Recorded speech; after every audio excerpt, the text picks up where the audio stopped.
ದೇಹದಿಂದ ದೇಹವನ್ನ ಶುದ್ಧಿ ಮಾಡ್ತಕ್ಕಂಥದ್ದೇ ಅಕ್ಷಯ ತೃತೀಯ ಮೂಲವಾಗಿರ್ತಕ್ಕಂಥ ಸತ್ಯ. ಈ ಪದ ಇವತ್ತೇ ಕೇಳ್ತಾ ಇರೋದು ಏನೋ ಹೇಳ್ಬಿಟ್ರಲ್ಲ ಇವರು ಅಂತ ಅನ್ಕೋತಾ ಇದ್ದಾರೆ.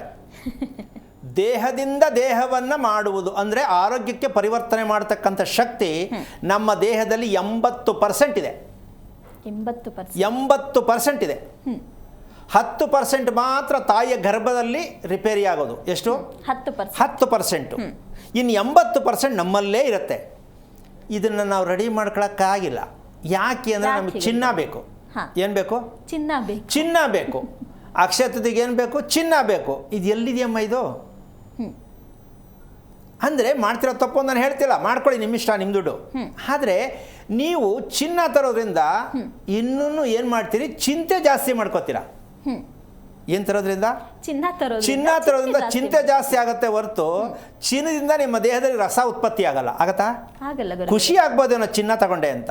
ಚಿಂತೆ ಹೇಗೆ ಜಾಸ್ತಿ ಆಗುತ್ತೆ ಗುರುಗಳೇ? ಇನ್ನು ಖುಷಿ ಇರುತ್ತಲ್ವಾ, ಚಿನ್ನ ತಂದ್ವಿ ಮನೆಗೆ ಅಂತ. ಅದು ಅವ್ರನ್ನೇ ಕೇಳಬೇಕು, ಚಿನ್ನ ತಗೊಂಡದ್ದು ಖುಷಿ ಆಯ್ತಾ ಅಂತ. ತಗೊಂಡ ಖುಷಿ ಮನೆಗೆ ಬಂದ ಮೇಲೆ, ಹಬ್ಬ ಆದಮೇಲೆ, ಅಕ್ಷಯ ತೃತೀಯ ಹಬ್ಬ ಆದಮೇಲೆ ಬೆಳಿಗ್ಗೆ ಕೇಳಿ ಹೋಗಿ ಅವ್ರನ್ನ, ಏನು ಖುಷಿಯಾಗಿದೆಯಾ ಅಂತ ಸಿಗಲ್ಲ. ಯಾಕೆ ಅಂದರೆ ಅದಕ್ಕೂ ಸಂಬಂಧನೇ ಇಲ್ಲ. ಯಾರೋ ಹೇಳಿದ್ರು, ಏನೋ ಒಂದು ಹೇಳ್ಕೊಟ್ರು, ನಾವು ಮಾಡಿಬಿಟ್ಟು. ಅಂದರೆ ಈ ಮೂಲಕವಾಗಿ ಹಬ್ಬ ಆಚರಣೆ ಮಾಡೋದು ತಪ್ಪು ಅಂತ ಹೇಳ್ತಕ್ಕಂಥ ವಿಷಯ ಅಲ್ಲ. ಆದರೆ ಇದು ಏನಕ್ಕೆ ಅಕ್ಷಯ ತೃತೀಯ ಮೂಲ ಉದ್ದೇಶ ಏನು ತಿಳ್ಕೊಬೇಕಲ್ಲ. ಚಿನ್ನ ತಗೊಳ್ಳಿ, ತೊಂದರೆ ಇಲ್ಲ. ಆದರೆ ಅವತ್ತೇ ಚಿನ್ನ ತಗೋಬೇಕು ಅನ್ನೋದಕ್ಕಿನ್ನ ಈ ಆಸೆ ಇರೋದು ಎಲ್ಲರೂ ಏನು, ಅವತ್ತೇ ಅಡ್ವಾನ್ಸ್ ಬುಕ್ ಮಾಡಿ ಅವತ್ತೇ ಚಿನ್ನ ತಗೋಬೇಕು ಅಂತ ಹೇಳೋದಕ್ಕಿನ್ನ ಇದು ನಿಜವಾದ ಸತ್ಯ ಯಾವ್ದು ಗೊತ್ತೇನಮ್ಮ? ಹಿರಿಯರಿಗೆ ವೈಕುಂಠ ಪ್ರಾಪ್ತಿ ಆಗಬೇಕು. ಯಾರಿಗೆ? ಹಿರಿಯರಿಗೆ. ನಮಗೆ ಜನ್ಮ ಕೊಟ್ಟ ತಂದೆ ತಾಯಿ ವಂಶಸ್ಥರಿಗೆ ವೈಕುಂಠ ಪ್ರಾಪ್ತಿ ಆಗುವುದಕ್ಕೆ ಅಕ್ಷಯ ತೃತೀಯವನ್ನ ಗಂಗಾ ಸ್ನಾನವನ್ನ ಮಾಡಿ ಯಾರು ಸಂಕಲ್ಪವನ್ನ ಮಾಡ್ತಾರೋ ಅವರಿಗೆ ವೈಕುಂಠ ಪ್ರಾಪ್ತಿಯಾಗಿ ನಿಮಗೆ ಅಕ್ಷಯವಾಗತ್ತೆ ಆಯಸ್ಸು. ಜನ್ಮ ಕೊಟ್ಟವರಿಗೆ ವೈಕುಂಠ ಪ್ರಾಪ್ತಿ ಆಗಬೇಕು. ನಿಮಗೆ ಅವರ ಆಶೀರ್ವಾದ ಮೂಲಕ ಆಯಸ್ಸು ಅಭಿವೃದ್ಧಿ ಆಗಬೇಕು. ಎಲ್ಲಿ ಮಾಡ್ತಾ ಇದ್ದೀರಾ? ನಿಜಕ್ಕೂ ಎಷ್ಟು ಅರ್ಥಪೂರ್ಣವಾಗಿದೆ ಗುರುಗಳೇ. ಆದರೆ ನಾವು ಎಷ್ಟು ಮೌಢ್ಯತೆಯಲ್ಲಿ ತಗೊಂಡು ಹೋಗ್ತಿದ್ದೀವಿ ಅಂತ. ನಿಜಕ್ಕೂ ಮೌಢ್ಯತೆಯಲ್ಲ, ನಿಜಕ್ಕೂ ಏನೋ ಒಂದು ರೀತಿ ಆಗೋಗಿದೆ ಇದು. ಏನು ಹೇಳಿದ್ರು ಅಷ್ಟೇ, ಯಾರೋ ಹಬ್ಬಿಸ್ಬಿಡ್ತಾರೆ, ಅದನ್ನ ಯಾರೋ ಹಿಡ್ಕೋತಾರೆ, ಇದನ್ನೇನೋ ಮಾಡೋಕ್ಕೆ ಶುರು ಹಚ್ಕೋತಾರೆ. ಸಮಸ್ಯೆಯಲ್ಲಿ ಇನ್ನೊಂದು ಸಮಸ್ಯೆ. ಅಮ್ಮ, ಎಲ್ರಿಗೂ ಚಿನ್ನ ತಗೊಳ್ಳೋಷ್ಟು ದುಡ್ಡು ಎಲ್ರಿಗೂ ಇರುತ್ತೆ ಅಂತ ಹೇಳ್ತಾರೆ. ಸಾಲ ಮಾಡ್ಕೊಂಡು ಏನಕ್ರಿ ತಗೋತೀರಾ? ಮತ್ತೆ ಸಾಲ ತೀರ್ಸಕ್ಕೆ ಮತ್ತೆ ಯಾಕ್ರಿ ಮಾರ್ತೀರಾ? ಎಲ್ರಿಗೂ ಹೇಳ್ತಾ ಇಲ್ಲ ನಾನು. ಇದು ಬೇಕಾ?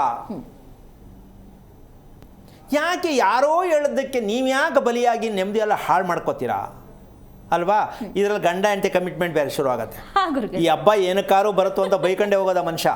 ಖಂಡಿತ ಗುರುಗಳೇ. ನೀನು ಕಟ್ಕೊಂಡಿರ್ತಾವಿಂದ ನೀನು ನ್ಯಾಯವಾಗಿ ಏನೂ ಕೊಡಿಸ್ತಿಲ್ಲ ಅಂತ ಇಲ್ಲಿ ಒಟ್ಕೊಡ್ತಾರೆ.